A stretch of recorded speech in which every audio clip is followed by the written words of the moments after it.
Imagine the frozen streets of Stalingrad. January 1943. German soldiers crouch behind shattered walls, their breath crystallizing in the bitter cold. The air is thick with tension, each heartbeat synchronized with the distant crack of rifle fire. Then comes a sound unlike anything they've faced before, a mechanical roar, a tearing, relentless rhythm that seems to fill the air with imminent death. It's the PPSH-41, the Soviet submachine gun. Firing 900 rounds per minute, a storm of bullets that German soldiers would come to fear more than any other weapon on the Eastern Front. This was not merely a tool of war. It was a symbol of overwhelming force, a manifestation of Soviet industrial power, tactical ingenuity, and psychological dominance. The terror it inspired went beyond simple battlefield anxiety. It shaped decisions, dictated tactics, and left scars on the minds of those who faced it. Understanding why German soldiers feared the PPSH-41 is not just a matter of looking at its specifications. To grasp its full impact, we must explore the lethal combination of design, doctrine, and the brutal realities of the Eastern Front, where close-quarters combat, freezing conditions, and relentless Soviet assaults amplified its deadly efficiency. The PPSH-41 was a weapon born out of necessity, engineered not for elegance, but for sheer practicality and mass production. When German soldiers first encountered it, they were stunned not merely by its firepower, but by what it represented: the Soviet Union's ability to field millions of soldiers armed with weapons capable of unleashing sustained, automatic fire in conditions that would immobilize more precise German arms. At its core, the PPS-41 fired the 7.62 by 25 mm Tokarev cartridge, a light, high-velocity round, at a blistering rate of 900 rounds per minute. Unlike the German MP40 with its 32-round magazine, the PPSH-41 could hold 71 rounds in a drum magazine, allowing a single soldier to saturate an area with bullets before needing to reload. This meant that in urban combat, forests or frozen trenches, a squad of PPSH-41 armed soldiers could unleash more firepower in seconds than an entire German platoon equipped with bolt-action rifles. For the Germans, who had long relied on methodical fire discipline and coordinated machine gun support, the sight and sound of a PPSH-41 squad advancing was deeply unsettling. It was not merely a question of who had more bullets. It was a matter of psychological shock. The sound of the weapon's high cyclic rate became a Pavlovian signal of imminent death. Soldiers recognized it instantly, and even before visual contact. The mere whine of its mechanical roar sent fear cascading through the ranks. Letters, diaries, and post-war memoirs of German soldiers repeatedly described the PPSH-41 with a mixture of respect, dread, and disbelief, emphasizing the terror of its presence in the chaos of battle. The weapon's design was deceptively simple: stamped metal components, minimal machining, and a blowback operation meant that it could be produced cheaply in vast quantities and function reliably under extreme conditions. Mud, snow, or ice did not jam it the way finely tuned German firearms could fail. This simplicity and reliability added another layer to German fear. The PPS-41 would not quit. It would continue to fire, relentless, while German soldiers wrestled with frozen rifles and jammed machine guns. But numbers alone did not explain the weapon's dominance. The Soviet approach to infantry warfare was radically different from German doctrine. German squads were structured around the machine gun as the primary source of fire, with riflemen providing support. Submachine guns were secondary tools, typically issued to officers, vehicle crews, or specialized troops. By contrast, Soviet squads were a swarm of automatic firepower. Every man could bring high-volume fire to bear at short range. Entire companies could advance carrying only automatic weapons, overwhelming German formations in close-quarters engagements. This difference in tactical philosophy magnified the PPS-41's effect. Its design allowed Soviet soldiers to execute shock tactics that relied on speed, aggression, and suppressive fire, making the weapon deadly not only physically, but psychologically. The sheer ubiquity of the weapon was staggering. Between 1941 and 1945, the Soviets produced approximately 6 million PPS-41s, a figure that dwarfed Germany's total MP-40 output of around 1 million. German soldiers were constantly aware of this disparity. It was not a rare weapon to be feared occasionally. It was everywhere, saturating the battlefield and transforming every urban block, every forest path, every trench line into a potential death trap. The first encounters left an indelible impression. Urban combat in Stalingrad, close assaults in forests, and night raids in frozen villages, all these conditions played directly into the PPS-41's strengths. The weapon allowed Soviet soldiers to close distance rapidly, maintain sustained automatic fire, and dominate in environments where the longer-range German rifles and machine guns were less effective. The impact was immediate and visceral. German soldiers realized that their traditional tactics, careful positioning, calculated bursts, disciplined fire, were often irrelevant when faced with a torrent of bullets from a weapon that could be operated by minimally trained conscripts and still remain deadly. Every firefight, every skirmish, reinforced the growing legend of the PPSH-41. German soldiers began to associate its distinctive sound with elite shock troops, penal battalions, and units specifically trained for close-quarters assault. This was not just fear of a weapon, it was fear of the tactical doctrine and organizational efficiency that the PPS-41 represented. To encounter it was to face a relentless tide of well-armed, disciplined attackers whose firepower could not be matched in close combat. Over time, this fear evolved into a deeply ingrained psychological response, shaping German tactical decisions, forcing avoidance of close engagements whenever possible, and influencing defensive and offensive planning across entire battlefronts. The PPSH-41 was more than a submachine gun. It was a symbol of Soviet industrial capability, tactical innovation, and the harsh realities of the Eastern Front. Its design, reliability, production scale, and doctrinal use combined to create a weapon that was as feared for what it represented as for the bullets it fired, a weapon that changed the face of war in the East and left German soldiers trembling at its sound. The fear that the PPSH-41 inspired in German soldiers was not merely a rational response to superior firepower, it was a profound psychological phenomenon, a terror that shaped thoughts, actions, and survival instincts in the frozen chaos of the Eastern Front. The weapon's distinctive roar, almost mechanical in its precision and relentlessness, became a trigger for immediate panic. German soldiers quickly learned to associate that sound with imminent, overwhelming close-range combat. It was more than a warning, it was a prelude to death. Imagine lying in a half-collapsed apartment building in Stalingrad, surrounded by rubble, snow crunching under approaching boots, and suddenly hearing the unmistakable staccato of the PPS-41. The mind reacts before the body. Fear, conditioned by repeated encounters, surged even before the first bullet struck. This auditory terror was compounded by the weapon's ability to saturate an area with fire.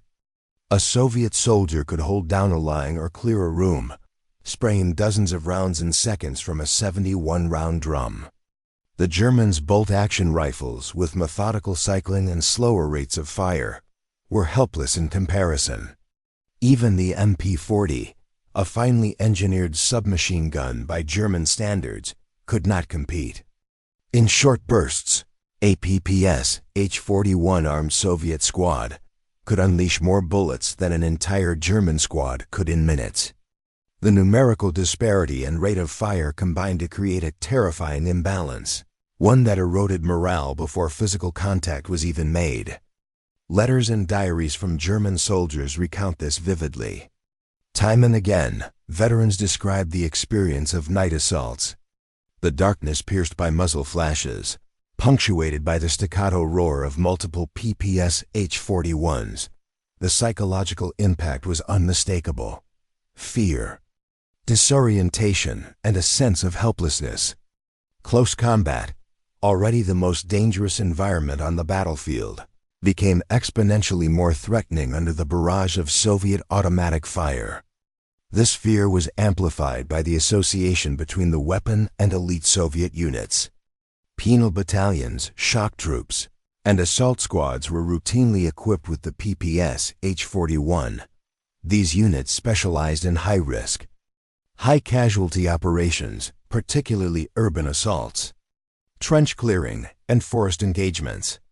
To hear the weapons roar meant encountering troops trained for rapid, aggressive assaults, designed to overwhelm the enemy. The PPSH-41 was not simply a tool. It was a symbol of elite lethality. German soldiers internalized this association, and the psychological effect was self-reinforcing. Fear of the PPSH-41 could dictate decisions at the squad, platoon, and even company level. Avoiding close engagements, relying on long-range fire, or retreating from potentially decisive positions. All these tactics were adopted as defensive measures against an enemy armed with automatic firepower they could not match. The weapon shaped the very nature of combat on the Eastern Front. Night operations provided an ideal environment for the PPSH-41 to assert its dominance. Darkness reduced visibility, nullifying the advantages of German rifles and machine guns. Soviet soldiers could close the distance, saturate areas with automatic fire, and create a sense of chaos and inevitability. German defenders, relying on sound and fleeting visual cues, often found themselves reacting rather than controlling the fight. In these conditions, fear became tactical paralysis. Soldiers who might have held a position in daylight or open terrain were forced to withdraw, break formation, or surrender rooms and buildings under the crushing weight of fire. The PPSH-41's psychological terror extended beyond the battlefield. Captured weapons were often prized by German soldiers, yet this admiration was tinged with recognition of their own inadequacy. Soldiers noted in diaries and letters that the Soviet weapon, with its larger magazine, higher rate of fire, and durability in extreme conditions, outperformed their own MP-40s. The German army officially recognized this when they began to convert captured PPSH-41s into MP-41R variants, allowing them to be fired with German ammunition. These conversions were not merely a tactical expedient, they were an acknowledgement of a weapon that had fundamentally shifted the balance of power in close quarters. Every conversion, every adaptation, was a tacit admission. The PPS-41 was more than a gun. Its impact was both physical and psychological. Its mere presence forced German forces to adapt, to rethink strategies, and to approach engagements with heightened caution. The cumulative effect on morale was profound. Troops facing repeated PPS-41 assaults reported feelings of dread, anxiety, and fatalism. Even seasoned veterans, familiar with urban combat and frontline engagements, admitted that the weapon's relentless fire and distinctive sound could unnerve entire units. This fear had operational consequences. Decisions made under the shadow of the PPSH-41, whether to hold, advance, or retreat, were influenced by the weapon as much as by terrain, numbers, or artillery support. In many instances, German commanders had to plan around the threat it posed, ensuring that engagements occurred at ranges where their rifles and machine guns had an advantage. The psychological dimension was not incidental, it was a force multiplier.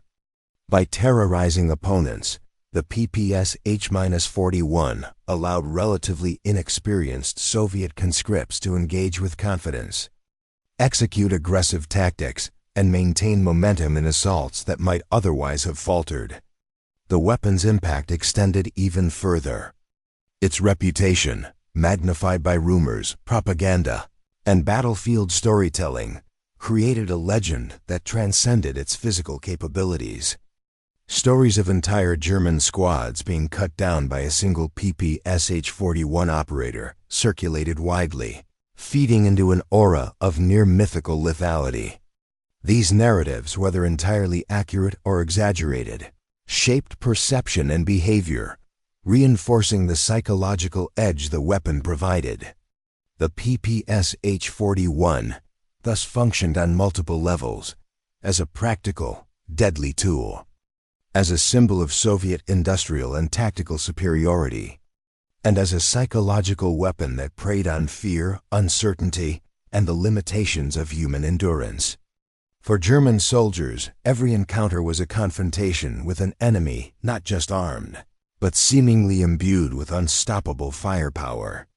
Its roar became synonymous with the chaos and danger of the Eastern Front, embedding itself in the consciousness of those who faced it.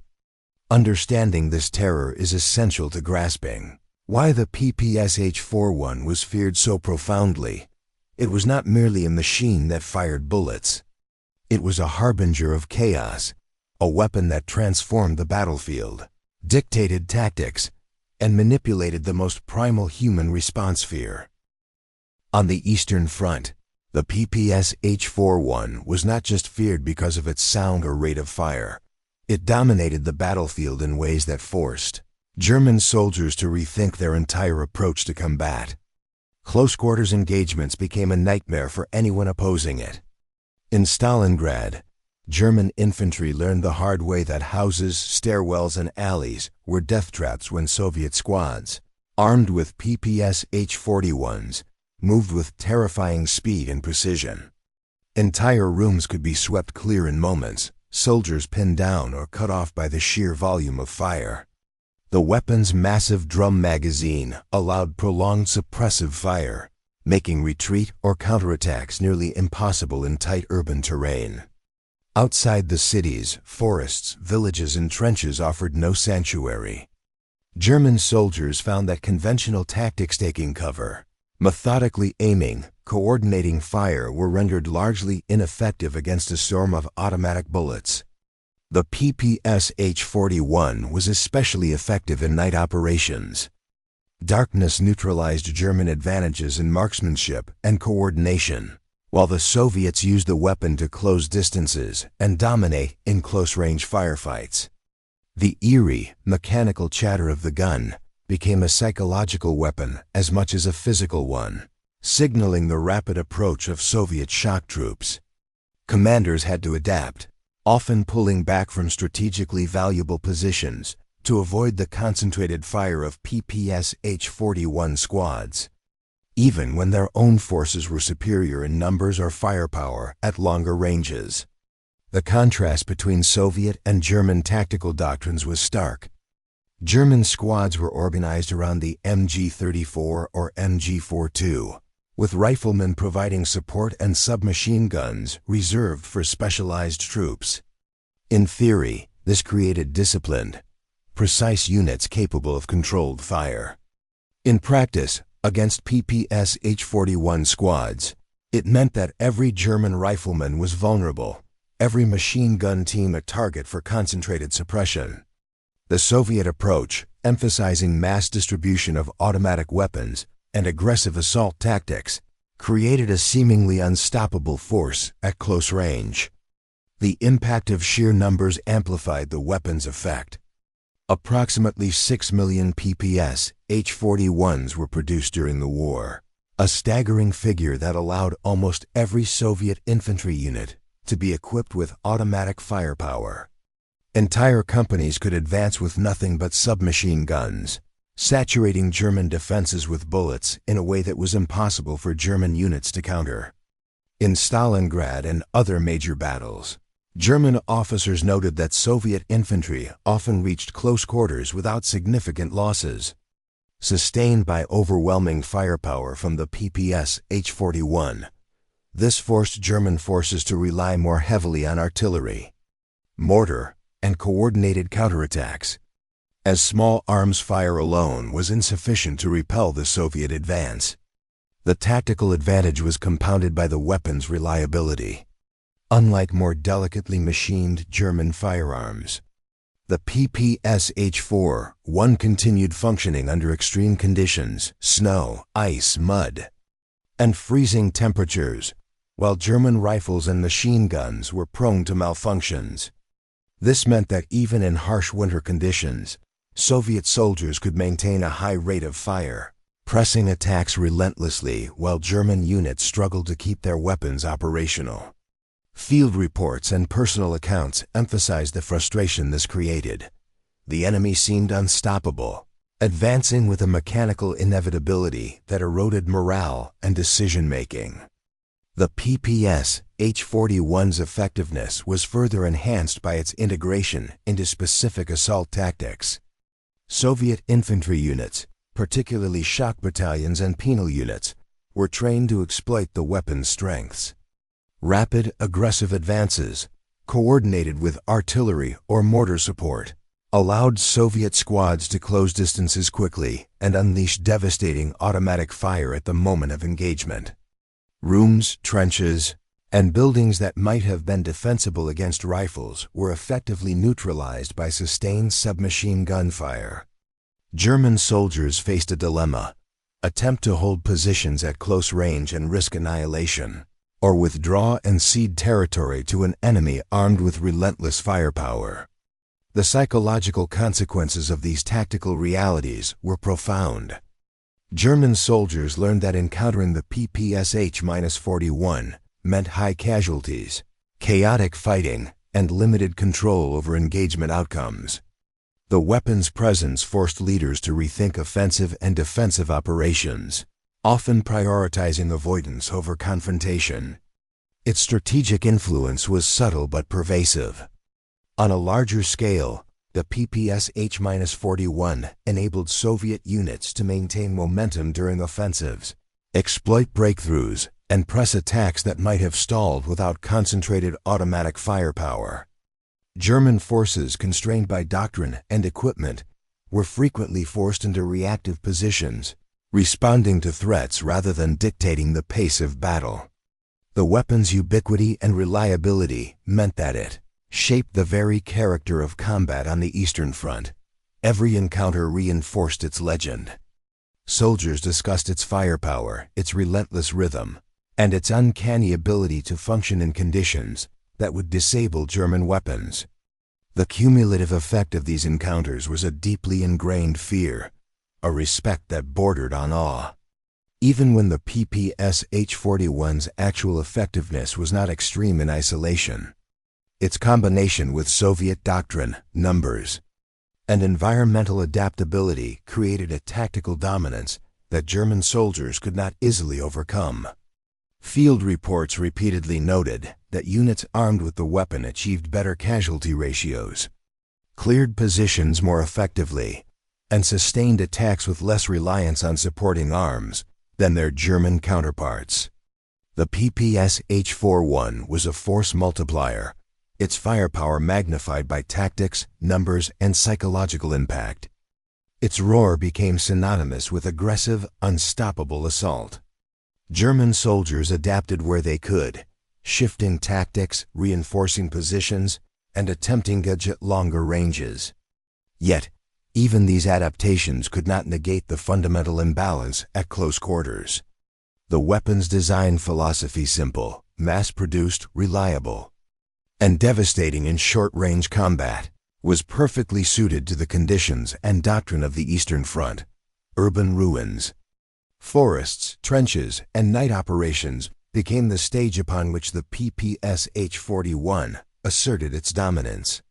For the Germans, every engagement with this weapon was a reminder that the battlefield had changed, that traditional tactics were insufficient, and that survival often depended on luck, timing, and the ability to retreat before the storm of bullets struck.